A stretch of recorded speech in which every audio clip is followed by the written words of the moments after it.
बिस्मिल्लाहिर्रहमानिर्रहीम अस्सलाम वालेकुम स्टूडेंट्स। हमने स्टार्ट करवाया था डाइवर्सिटी एमंग एनिमल चैप्टर। इस चैप्टर में हमने चंद वीडियो लेक्चर शूट करवाए थे और फिर चंद रीज़न की वजह से ये चैप्टर हमसे रह चुका था। आज के वीडियो लेक्चर में हम फिर स्टार्ट लेने वाले हैं और इस चैप्टर के जो टॉपिक रह चुके हैं उनको बारी बारी डिस्कस करेंगे। अच्छा, तो चलिए अब स्टार्ट लेते हैं और पढ़ते हैं इस चैप्टर के बाकी मानदा टॉपिक्स। तो पिछले वीडियो लेक्चर जो थे उनमें हमने सब किंगडम यूमिटाजोआ को स्टार्ट किया था। सब किंगडम यूमिटाजोआ जो है ये 2 ग्रेड में डिवाइड किया गया है। इसमें फर्स्ट ग्रेड जो था वो था रेडिएटा। उसमें वो ऑर्गेनिज्म डाल दिए गए थे जिनका सिमेट्री रेडियल था, मतलब रेडियल सिमेट्री जिन ऑर्गेनिज्म का था वो हमने ग्रेड रेडिएटा में डाला था। और ग्रेड रेडिएटा में एक ही फाइलम आता था जो कि था सेलेंट्रेटा, उसको हम डिटेल से डिस्कस कर चुके हैं। अब दूसरा ग्रेड जो है वो है बाइलेट्रिया। बाइलेट्रिया में ऐसे इनवर्टेब्रेट आते हैं जिनका सिमेट्री जो है वो बाइलेटरल होता है, मतलब इसका बॉडी अगर हम मिड पॉइंट पे काट दें तो 2 इक्वल पार्ट में डिवाइड होता है, एक प्लेन पे 2 इक्वल पार्ट में डिवाइड होता है। तो ऐसे ऑर्गेनिज्म को बाइलेटरल सिमेट्री वाले ऑर्गेनिज्म कहा जाता है। तो अब ग्रेड रेडिएटा जो है इसमें कौन कौन से फाइलम आते हैं, इससे पहले हमने फोरिफेरा फाइलम को डिस्कस किया था, इसके बाद था सिलेंड्रेटा, और सिलेंड्रेटा के बाद प्लेटीहेल्मिन्थीस की बारी आती है। तो प्लेटीहेल्मिन्थीस से लेकर आगे कॉर्डेट्स तक जितने भी फाइलम आते हैं ये सारे क्या हैं, बाइलेटरल सिमेट्री के हैं। तो इनको ग्रेड बाइलेट्रिया में डाला जाता है। तो चलिए अब स्टार्ट लेते हैं और यहाँ पर हमने पहला हेडिंग डाल दिया है ग्रेड बाइलेट्रिया। तो ये हो गया ग्रेड बाइलेट्रिया। बाइलेट्रिया में कौन से ऑर्गेनिज्म आते हैं, प्लेटीहेल्मिन्थीस अप टू कॉर्डेट, प्लेटीहेल्मिन्थीस फाइलम से लेकर कॉर्डेट फाइलम तक ये सारे आते हैं। ऑल आर ट्रिप्लोब्लास्टिक, और ये तमाम जो इनवर्टेब्रेट एनिमल जो होते हैं ये बाइलेट्रिया वाले ग्रेड वाले, ये सारे क्या होते हैं, ट्रिप्लोब्लास्टिक होते हैं। ट्रिप्लोब्लास्टिक स्ट्रक्चर क्या होता है ये पिछले वीडियो लेक्चर में हमने डिस्कस किया था कि ये 3 लेयर क्या होते हैं। इनका अगर एम्ब्रियोनिक स्टेज में एम्ब्रियो को स्टडी किया जाए तो इसके अंदर 3 लेयर मौजूद होते हैं, एक्टोडर्म, मेसोडर्म और एंडोडर्म।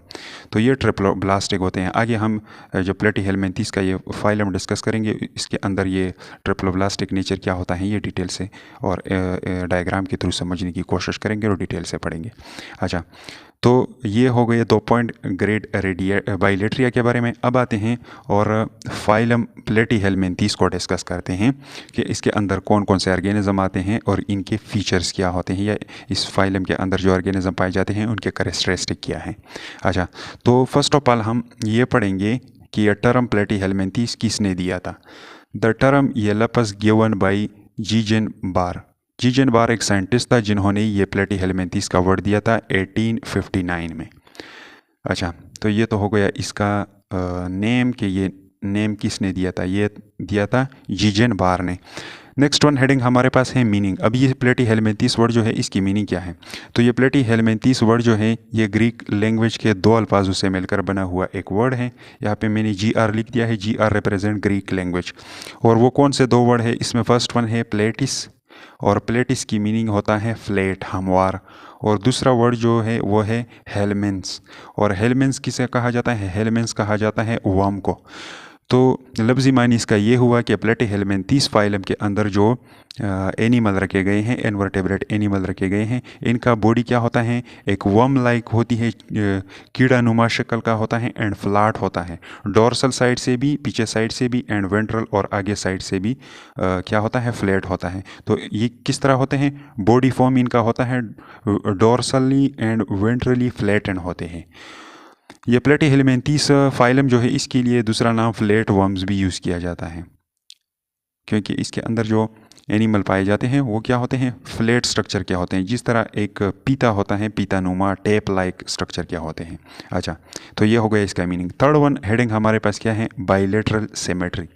बाइलेटरल सिमेट्री से मुराद ये है कि अगर प्लेटीहेल्मिन्थीस के मेंबर जो हैं उनका बॉडी अगर मिड पॉइंट पे डिवाइड किया जाए तो 2 इक्वल पार्ट में डिवाइड होता है। कैसे, तो यहाँ पर हमने एक छोटा सा डायग्राम बना दिया है। ये स्ट्रक्चर क्या है, ये एक मेंबर है प्लेटीहेल्मिन्थीस का जिसका नाम है प्लेनेरिया।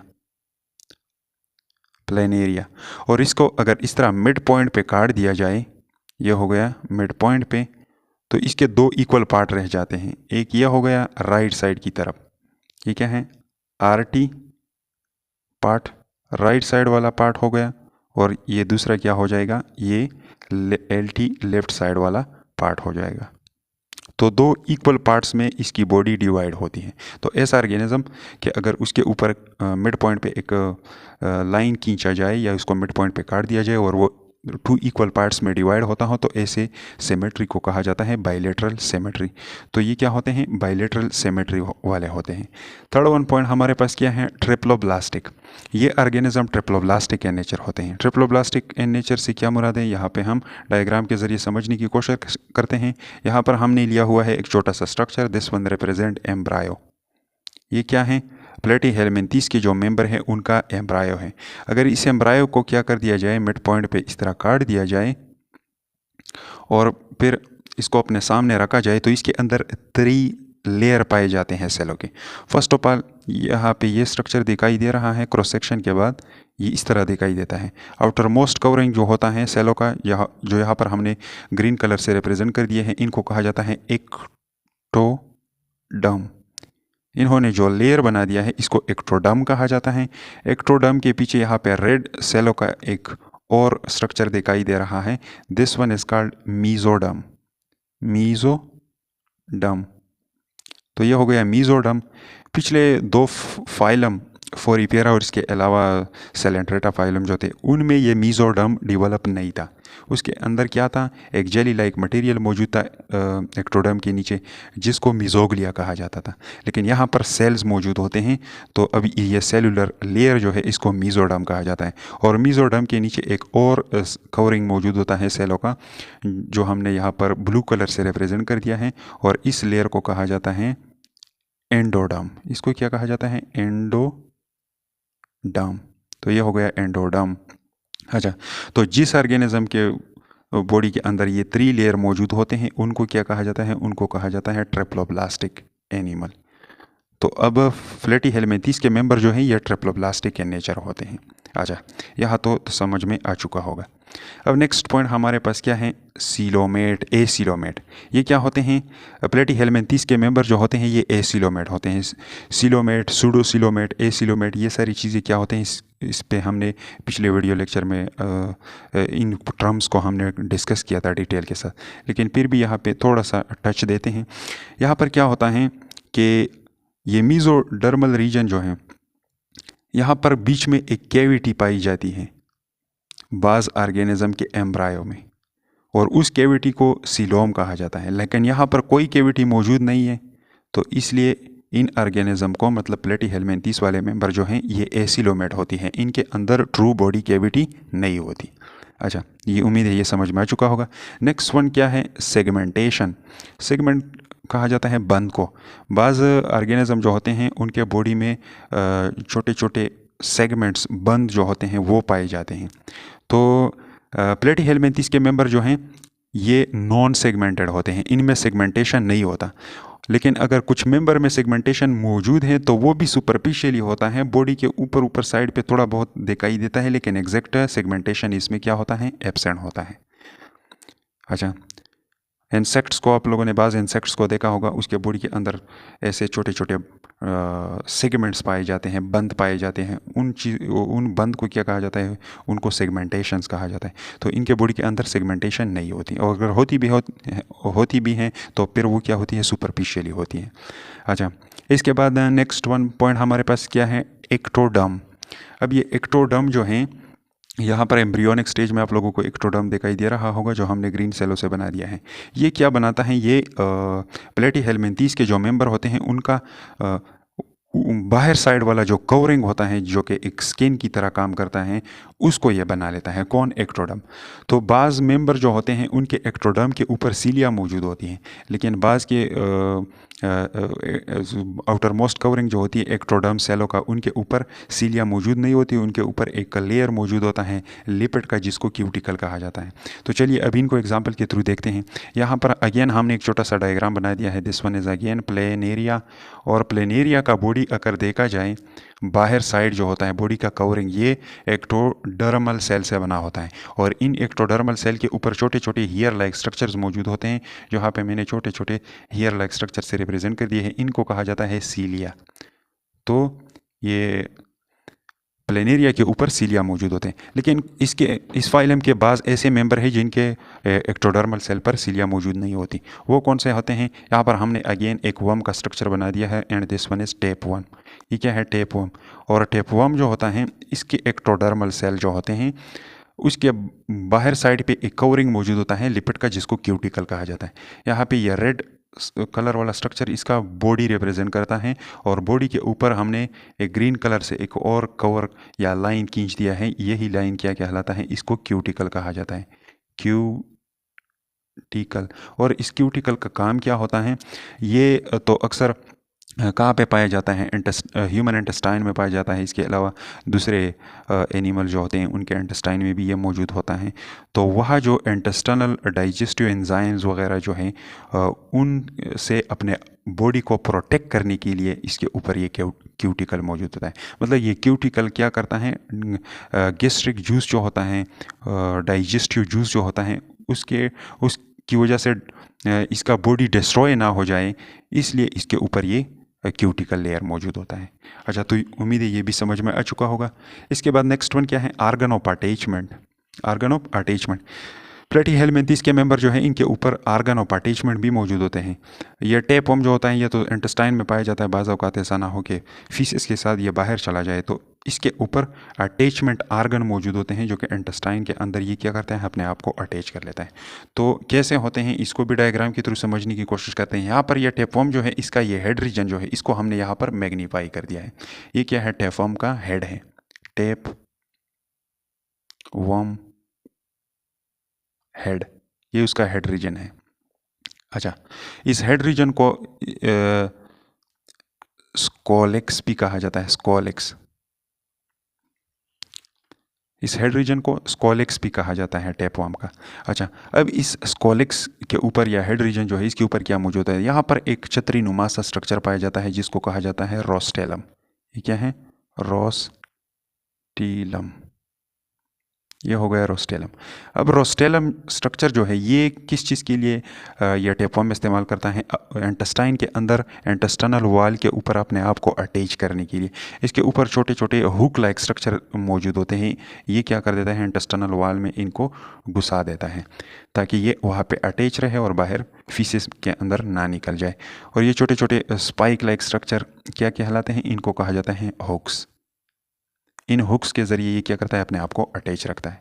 इसके अलावा यहाँ पर छोटे छोटे ओपनिंग इस हेड रीजन में पाए जाते हैं, और इनके ज़रिए ये क्या कर देता है? नरिशमेंट करता है होस्ट बॉडी से। और ये छोटे छोटे होल लाइक स्ट्रक्चर जो है इनको कहा जाता है सकर्स। ये क्या कहलाते हैं? सकर। सकर, इनको सकर कहा जाता है। इन सकर्स के ज़रिए ये क्या करता है? होस्ट सेल से अपना न्यूट्रेंट सक कर लेता है, चूस लेता है। अच्छा, ये हो गए organ of attachment. Next one point हमारे पास क्या है? Digestive system. डाइजेस्टिव सिस्टम कुछ फॉर्म में प्रेजेंट होता है, कुछ फॉर्म में प्रेजेंट नहीं होता। वो कौन कौन से फॉर्म है? In free living form. इसके वो मेंबर जो फ्री लिविंग फॉर्म में होते हैं, मतलब पैरासिटिक इन नेचर नहीं होते, उनको होस्ट की ज़रूरत नहीं होती, तो उनके अंदर ये डाइजेस्टिव सिस्टम प्रेजेंट होता है। जैसा कि प्लेनेरिया हो गया, ये एक फ्री लिविंग स्पीशी है प्लेटीहेलमिन्थेस फाइलम का, तो इसके अंदर डाइजेस्टिव सिस्टम प्रेजेंट होता है। लेकिन इसके कुछ मेंबर पैरासिटिक के नेचर होते हैं, एंड पैरासिटिक फॉर्म में एब्सेंट या तो एब्सेंट होता है और पुअरली डिवेलप, या इसमें पुअरली डिवेलप होता है। यहाँ पे दो क्लासेस प्लेटीहेलमिन्थेस के हमने दे दिए हैं। एक है सिस्टोडा। सिस्टोडा क्लास जो है इसके अंदर बिल्कुल डाइजेस्टिव सिस्टम एब्सेंट होता है, और दूसरा है ट्रिमाटोडा। ट्रिमाटोडा जो है, ट्रिमाटोडा में पुअरली डिवेलप होता है। इनमें एब्सेंट और पुअरली डिवेलप क्यों होते हैं? क्योंकि ये पैरासिटिक इन नेचर होते हैं और होस्ट पे डिपेंडेंट होते हैं। होस्ट से ये डाइजेस्टेड फूड खा लेते हैं, तो फिर जब डाइजेस्टेड फूड होस्ट से हासिल करते हैं तो फिर इनके लिए डाइजेस्टिव सिस्टम की ज़रूरत ही नहीं है, तो इसलिए इनमें डाइजेस्टिव सिस्टम पुअरली डिवेलप और कम्प्लीटली एब्सेंट होता है। अच्छा, उम्मीद है ये समझ में आ चुका होगा। अब ये फ्री लिविंग फॉर्म में ये डाइजेस्टिव सिस्टम जो प्रेजेंट होता है ये किस तरह होता है, इसको भी डायग्राम के थ्रू समझने की कोशिश करते हैं। अच्छा, तो चलिए, ये प्लेनेरिया के अंदर पाया जाता है क्योंकि वो फ्री लिविंग होता है। तो यहाँ पर अगेन हमने प्लेनेरिया का डायग्राम बना दिया है। This one is planaria. ये हो गया अगेन प्लेनेरिया, और प्लेनेरिया के अंदर कुछ इस तरह का डाइजेस्टिव सिस्टम पाया जाता है। अब यहाँ पर ये बड़ा सा केविटी आप लोगों को दिखाई दे रहा होगा। This cavity is called anterior intestine. ये क्या है? Anterior intestine. यहाँ पे स्पेस बहुत कम है, इसलिए मैं क्या कर देता हूँ, शॉर्टकट में एब्रीवेटेड फॉर्म में लिखने जा रहा हूँ। ए मतलब एंटीरियर और आई मतलब इंटेस्टाइन। तो ये एंटीरियर इंटेस्टाइन कहलाता है। और इसके साथ साथ छोटे छोटे स्ट्रक्चर और अटैच होते हैं यहाँ पे साइड्स पे, जिनको सीका कहा जाता है। सीका, ये क्या है? इनको सीका कहा जाता है। अच्छा, इंटेस्टाइनल सीका। अच्छा, नेक्स्ट अगर नीचे आ जाए तो यहाँ पे दो और इंटेस्टाइन लाइक स्ट्रक्चर मौजूद होते हैं। एक ये हो गया और दूसरा दिस वन। और इन दोनों को कहा जाता है पोस्टीरियर इंटेस्टाइन। ये क्या कहलाते हैं? Posterior intestine. और यहाँ पर इसे एक वेंट्रल साइड पे एक पाइप निकला हुआ होता है, और इस पाइप को कहा जाता है पेरिंग्स। ये क्या है? पेरिंग्स। शॉर्टकट में मैं पी लिख देता हूँ, पी मीन्स पेरिंग्स। और इसका यहाँ पे एक ओपनिंग होता है, और इस ओपनिंग को माउथ या इसको एनस कहा जाता है। ये दोनों का काम करता है। इसके ज़रिए फूड को लिया भी जाता है और यहाँ पर डाइजेस्ट किया जाता है, और अनडाइजेस्टेड फूड को फिर बॉडी से बाहर निकालने के लिए यही सेम रास्ता यूज़ किया जाता है। तो ये हो गया सिंपल सा डाइजेस्टिव सिस्टम। अब नेक्स्ट वन पढ़ते हैं एक्सक्रीटरी सिस्टम, और ये बहुत अहम होता है। अक्सर इसके बारे में पूछा जाता है एग्ज़ाम पॉइंट ऑफ व्यू में, वाइवा क्वेश्चन वगैरह में इस पॉइंट को पूछा जाता है, इस सिस्टम को प्लेटीहेल्मिन्थेस के अंदर। तो एक्सक्रीटरी सिस्टम जो होता है इसका ये परफॉर्म होता है एक टाइप ऑफ सेल के ज़रिए, जिनको फ्लेम सेल कहा जाता है। अब ये फ्लेम सेल किस तरह होते हैं, तो चलिए इनको डिस्कस करते हैं। तो यहाँ पर अगेन हमने एक छोटा सा डायग्राम बना दिया है। This one is again planaria, और प्लेनेरिया के अंदर ये आप लोगों को ये छोटा सा ब्रांचेड स्ट्रक्चर दिखाई दे रहा होगा। ये पूरा स्ट्रक्चर क्या कहलाता है? इसको कहा जाता है एक्सक्रीटरी सिस्टम। और इस एक्सक्रीटरी सिस्टम से अगर थोड़ा सा पोर्शन यहाँ से उठाया जाए और इसको मैग्नीफाई किया जाए तो इसका स्ट्रक्चर कुछ इस तरह दिखाई देता है। अब ये स्ट्रक्चर जो यहाँ पर बल्ब लाइक स्ट्रक्चर जो दिखाई दे रहे हैं, इन रीजन में क्या मौजूद होते हैं? यहाँ पर ये फ्लेम सेल पाए जाते हैं। इन रीजन में क्या पाया जाता है? फ्लेम सेल इनके अंदर पाए जाते हैं, जो कि मेटाबॉलिक वेस्ट को रिमूव करने में हेल्प देते हैं। यहाँ पे ये था अनडाइजेस्टेड फूड, इसको इसके साथ मिक्स नहीं करना है। अनडाइजेस्टेड फूड इसके ज़रिए बाहर आता है, और जो मेटाबॉलिक वेस्ट होता है, सेलुलर लेवल पे जो वेस्ट पैदा होती हैं उनको बॉडी से निकालने के लिए जो सिस्टम रिस्पॉन्सिबल है वो है फ्लेम सेल्स। अच्छा, अब यहाँ पर ये एक अनदर फ्लेम सेल वाला स्ट्रक्चर है, अनदर फ्लेम सेल वाला structure. This one is also another one, this one is also another one. अब ये छोटा सा स्ट्रक्चर जो है यहाँ से लेकर यहाँ तक, इसको हम क्या करते हैं? थोड़ा बहुत और मैग्नीफाई कर देते हैं। तो जब इसको और मैग्नीफाई किया जाए तो इसका स्ट्रक्चर कुछ इस तरह दिखाई देता है। यहाँ पर ये ऊपर साइड पे क्या है? दिस वन, ये ब्लू कलर से जो हमने बना दिया है, this one represent the flame cell. ये क्या है? फ्लेम सेल है। FC से मैंने रिप्रेजेंट कर दिया। इसका ये क्या होता है? इसके अंदर ये छोटा सा न्यूक्लियस पाया जाता है, और नीचे साइड पे इससे छोटे छोटे हीयर लाइक स्ट्रक्चर एराइज होते हैं। इन हीयर लाइक स्ट्रक्चर को क्या कहा जाता है? इनको कहा जाता है सीलिया। और इन सीलिया को क्या कर दिया जाता है? फ्लिकर किया जाता है। फ्लिकरिंग इसका होता है। इसको इस तरह हिलाया जाता है और इसके ज़रिए मटेरियल को आगे भेज दिया जाता है। अच्छा, ये हो गया ऊपर साइड पे फ्लेम सेल। अब फ्लेम सेल के नीचे यहाँ तक ये ब्लू स्ट्रक्चर जो मैंने ग्रीन स्ट्रक्चर जो मैंने बना दिया है, ग्रीन पाइप लाइक स्ट्रक्चर, ये ऊपर वाला, this tube like structure is called tubule. इसको क्या कहा जाता है? ये हो गया टिब्यूल।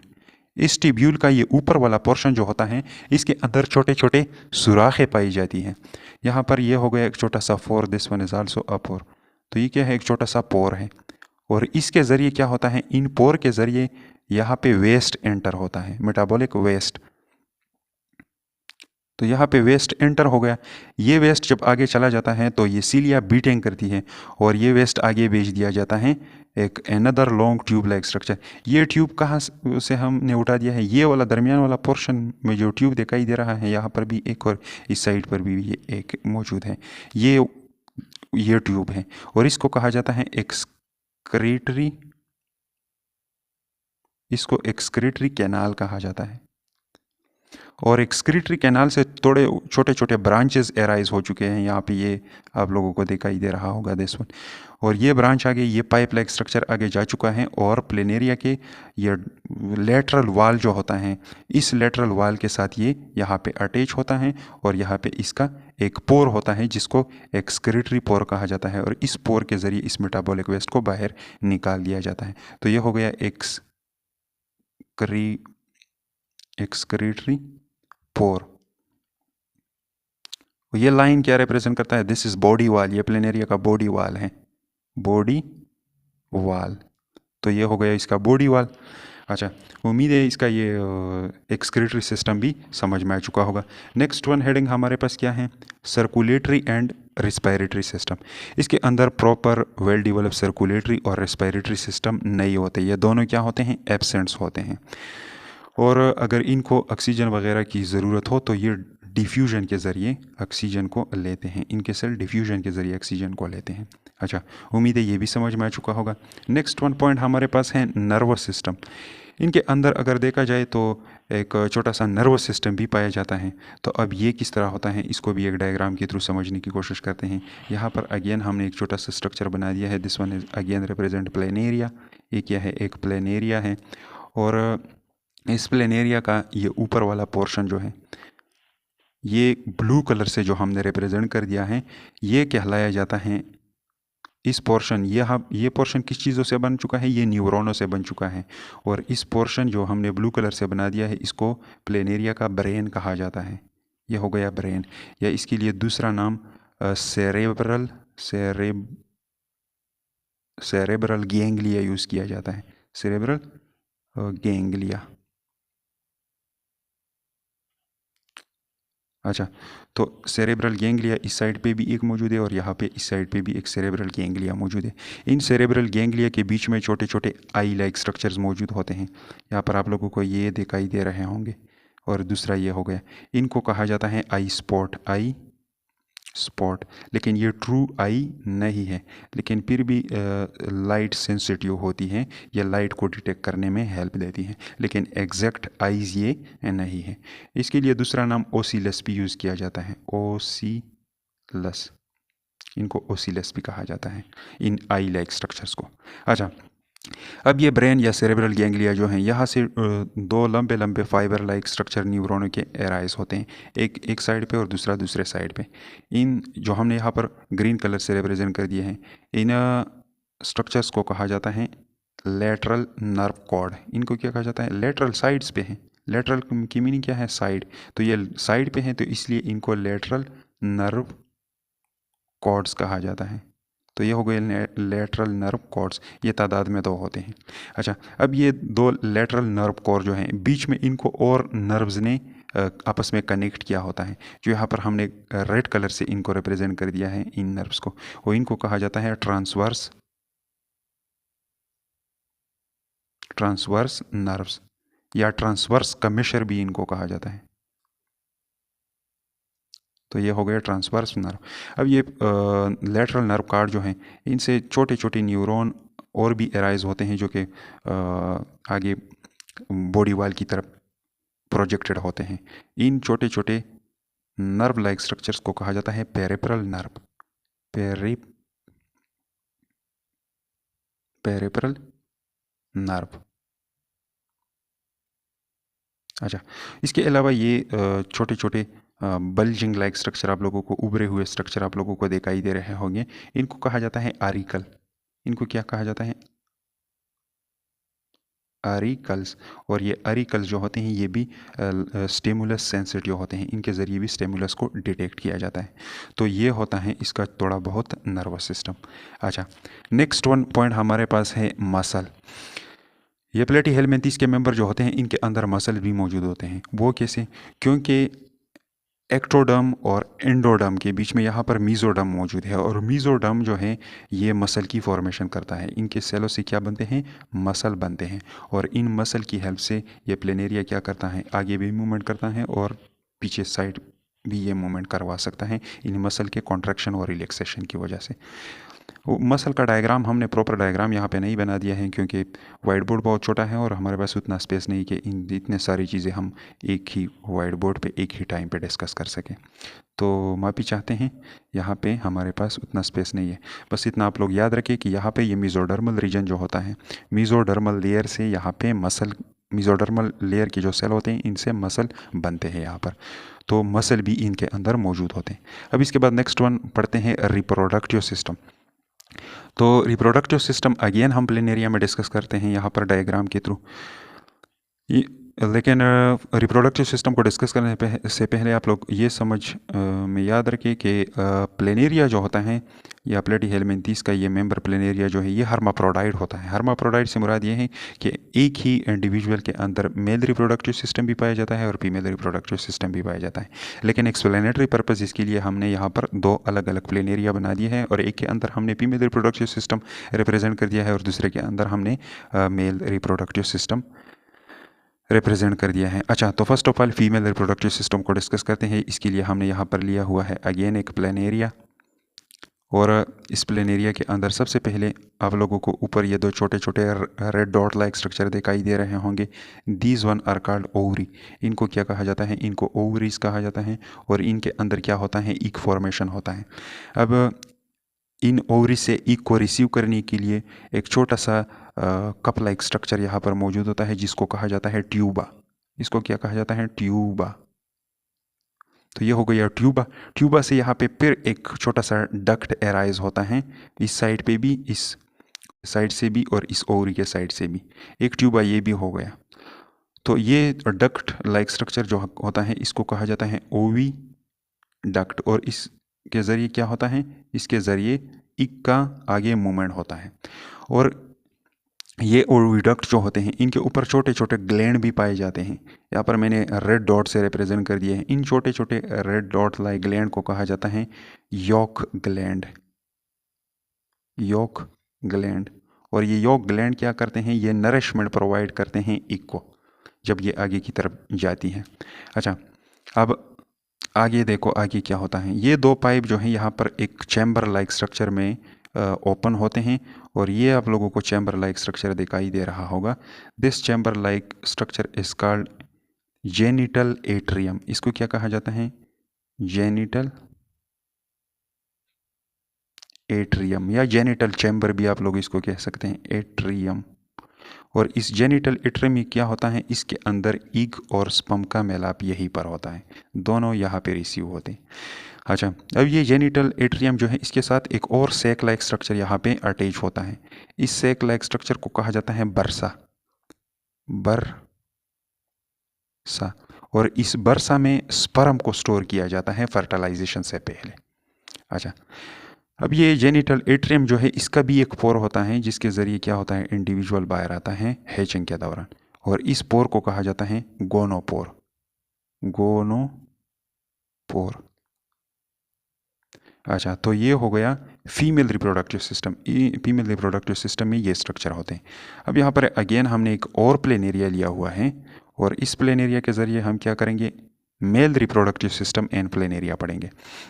अच्छा, तो यहाँ पर भी दो लंबे लंबे ट्यूब लाइक स्ट्रक्चर्स होते हैं। ये इस साइड पे भी आप लोगों को दिखाई दे रहा होगा, इस साइड पे भी यहाँ तक ये दिखाई दे रहा होगा। This one is called sperm duct. इसको क्या कहा जाता है? Sperm duct. ये वो नाली है जिसके ज़रिए स्पर्म ने क्या करना है? सफ़र करना है। और इस डक्ट के साथ छोटे छोटे राउंडेड स्ट्रक्चर अटैच होते हैं। यहाँ पर आप लोगों को दिखाई दे रहे होंगे, मैंने रेड डॉट लाइक स्ट्रक्चर से इनको रिप्रेजेंट कर दिया है। ये कहलाए जाते हैं टेस्टीज। ये क्या है? टेस्टीज। तो ये हो गए टेस्टीज। इन टेस्टिस के अंदर स्पर्म्स बनते हैं, फिर ये बाहर आते हैं और स्पर्म डक्ट के ज़रिए आगे चले जाते हैं। अच्छा, तो यहाँ पर ये स्पर्म डक्ट जो है इनसे एक और छोटा सा स्ट्रक्चर यहाँ पे इसके साथ अटैच होता है जिसको कहा जाता है सेमाइनल वेजिकल। इसको क्या कहा जाता है? Seminal vesicle. Seminal vesicle. और इन सेमाइनल वेजिकल के ज़रिए क्या होता है? इसके अंदर थोड़े मुद्दत के लिए यहाँ पर स्पर्म को स्टोर किया जाता है और फिर आगे इनको भेज दिया जाता है एक और स्ट्रक्चर की तरफ, जो यहाँ पर मैंने अगेन ब्लू कलर से रिप्रेजेंट कर दिया है। And this structure is called पीनस, इसको पीनस कहा जाता है। और ये पीनस आगे खोलता है किस चीज़ में, इस जेनिटल एट्रियम के अंदर खोलता है। अच्छा, तो ये होता है इसका थोड़ा बहुत मेल रिप्रोडक्टिव सिस्टम। उम्मीद है ये समझ में आ चुके होंगे। अब इसके बाद नेक्स्ट वन पढ़ते हैं फर्टिलाइजेशन की। इसके अंदर फर्टिलाइजेशन कैसे होता है? तो इसके अंदर फर्टिलाइजेशन इंटरनल होता है, मतलब यहाँ पर क्या बॉडी के अंदर मेल और फीमेल गेमेट मतलब एग और स्पर्म का मेलाप होता है और फिर वो आहिस्ता आहिस्ता बढ़ जाता है और फिर एक लार्वा की शक्ल में फिर बाहर आता है। तो फर्टिलाइजेशन यहाँ पे क्या होता है, इंटरनली होता है। अब इसके बाद नेक्स्ट पॉइंट हमारे पास है रीजनरेशन। ये प्लेटी हेलमिंथेस के मेंबर जो हैं और इसमें ख़ास कर ये प्लेनेरिया जो हैं, इसमें पावर ऑफ रीजनरेशन बहुत ज़्यादा होता है। बाकी मेंबर जो होते हैं उनमें ये एबिलिटी थोड़ी बहुत कम होती है। यहाँ पर अगेन हमने एक छोटा सा डायग्राम बना दिया है, इसके ज़रिए हम रीजनरेशन पढ़ेंगे। अगेन ये प्लेनेरिया है, अगर इस प्लेनेरिया को दो पार्ट में डिवाइड कर दिया जाए, काट दिया जाए, तो इसका ये पार्ट भी एक मुकम्मल प्लेनेरिया में डिवेलप होता है। इसमें इतनी यहाँ पे जो सेल्स मौजूद होते हैं उनमें इतना एबिलिटी होता है कि ये अपने आप से एक न्यू प्लेनेरिया बना लेता है। तो ये क्या है, न्यू इंडिविजुअल। और इस तरह ये हेड वाला पोर्शन जो अलहदा हो गया, ये भी क्या कर सकता है, न्यू प्लेनेरिया बना सकता है अपने आप से। तो इन सेलों में ये एबिलिटी काफ़ी पावरफुल होती है। अच्छा, इसके बाद आते हैं नेक्स्ट वन पॉइंट नंबर, कि इनकी तादाद कितनी है। इस फाइलम के अंदर जो एनिमल मौजूद है, इनवर्टेब्रेट एनिमल, इनकी तादाद कितनी है? तो ये तकरीबन 15,000 के करीब हैं। 15,000 नंबर होता है इनका। और इसमें मुख्तलिफ रेंज वाले ऑर्गेनिज्म पाए जाते हैं। मिलीमीटर से लेकर मीटर या फिट तक इनकी लंबाई होती है, ऐसे ऑर्गेनिज्म इसके अंदर पाए जाते हैं। मिलीमीटर वाला कौन सा है, प्लेनेरिया। प्लेनेरिया अप्रोक्सीमेटली 10 मिलीमीटर होता है। और इसके अंदर ऐसे भी होते हैं जो कि कई मीटर तक होते हैं, जैसा कि टेप वर्म हो गया। टेप वर्म 5 मीटर तक तकरीबन लंबा होता है। और अगर फुट में देखा जाए तो ये 16 फुट तक लंबा होता है। तो 15,000 मेंबर इंडिविजुअल इस फाइलम के अंदर मौजूद है। इसके बाद नेक्स्ट वन पॉइंट है इकोनॉमिक वैल्यू। इकोनॉमिकली प्लेटी हेलमिंथेस फाइलम के मेंबर बहुत अहम होते हैं, क्योंकि इस फाइलम के ये दो मेंबर, एक लीवर फ्लक और दूसरा टेपवर्म, ये क्या करते हैं, ये मुख्तलिफ़ किस्म के डिजीज़ काज कर लेती हैं। शीप में भी ये डिजीज़ काज कर लेती हैं, गोट में भी, काव में, बफेलो में, फेग में, हॉर्स में, डोंकी में। और इसके अलावा दूसरे डोमेस्टिक एनिमल जो हैं, घरेलू एनिमल जो हैं, उनमें ये क्या करते हैं, मुख्तलिफ़ किस्म के डिजीज़ काज कर लेते हैं। और इनसे फिर क्या होता है, बहुत सारे अमवात होते हैं इन एनिमल्स के। और इसके अलावा इकनॉमिक लॉस भी बहुत ज़्यादा होता है, माशी लॉस पर हो जाती है जब इनकी अमवात हो जाती है। इसके अलावा ये टेपवर्म जो हैं, ये ह्यूमन में सीरियस हेल्थ इश्यूज़ डेवलप कर देता है, ख़ासकर पुअर और डेवलपिंग कंट्रीज़ जो है एशिया के और अफ्रीका के, इन लोगों के अंदर। और ये टेपवर्म जो हैं, इसके रिज़ल्ट में क्या होता है, इन्फेक्टेड लोगों का ग्रोथ रिटार्ड हो जाता है, ग्रोथ रुक जाती है। इसके अलावा नाजिया जैसे सिम्टम होते हैं, मतलब क्या महसूस करना। इसके अलावा वेट लॉस भी होता है, एब्डोमिनल पेन भी इसकी वजह से होता है, नर्वस डिसऑर्डर भी होते हैं। और ये नर्वस डिसऑर्डर एपिलेप्सी के रिजेंबल होते हैं, मतलब ऐसे अलामत दिखाई देता है पेशेंट जिस तरह एपिलेप्सी वाला मरीज़ दिखाता है। और इसके अलावा बाज़ बच्चों का इसकी वजह से डेथ भी होता है, अगर प्रोलॉन्ग टाइम ये इसके इंटेस्टाइन में रहा और इसको निकाला ना गया। अच्छा, तो ये होता है इनका इकोनॉमिक वैल्यू। अब लास्ट वन है एग्जाम्पल देखते हैं कि इस फाइलम के अंदर कौन कौन से ऑर्गेनिज्म आते हैं। तो यहाँ पे चंद एग्जाम्पल हमने लिख दिया है। फर्स्ट वन है प्लेनेरिया, जिसके ज़रिए हमने ज़्यादातर फाइलम डिस्कस कर लिया। इसको डूजिशिया भी कहा जाता है, इसके लिए ये दूसरा नाम डूजिशिया यूज़ किया जाता है। इसके अलावा टेपवर्म जो हैं, इसके लिए साइंटिफिक नेम टेनियासुलियम होता है। इसके अलावा लीवर फ्लक जो हैं, लीवर फ्लक के लिए साइंटिफिक नेम जो होता है फिशियोला हेपेटिका यूज़ होता है। तो ये 3 इसके मेंबर होते हैं। अब लास्ट में एक पॉइंट और डिस्कस करते हैं, इसके क्लासेस। कि प्लेटी हेलमिंथेस जो हैं, इसके कितने क्लासेस होते हैं। तो प्लेटी हेलमिंथेस फाइलम जो है, इसके 4 क्लासेस होते हैं। एक होता है टर्बुलेरिया। टर्बुलेरिया में प्लेनेरिया आता है, इसके साथ मैं पी लिख देता हूँ, प्लेनेरिया इसके अंदर आता है। नेक्स्ट वन है ट्रीमाटोडा, और ट्रिमाटोडा के अंदर हमारे पास आता है लीवर फ्लूक, तो इसको मैंने LF से रिप्रेजेंट कर दिया। और थर्ड वन जो होता है सिस्टोडा, सिस्टोडा के अंदर टेपवर्म आता है, तो ये हो गया TW टेपवर्म। और मोनोजीनिया क्लास जो है इसके अंदर पैरासिटिक वर्म्स जो होते हैं ज़्यादातर ये आते हैं, लेकिन आप लोगों के बुक में इसके बारे में ज़्यादा डिटेल नहीं दिया गया है। बस इतना आप लोग याद रखें कि इसके अंदर कौन से स्पीशीज़ पाए जाते हैं, पैरासिटिक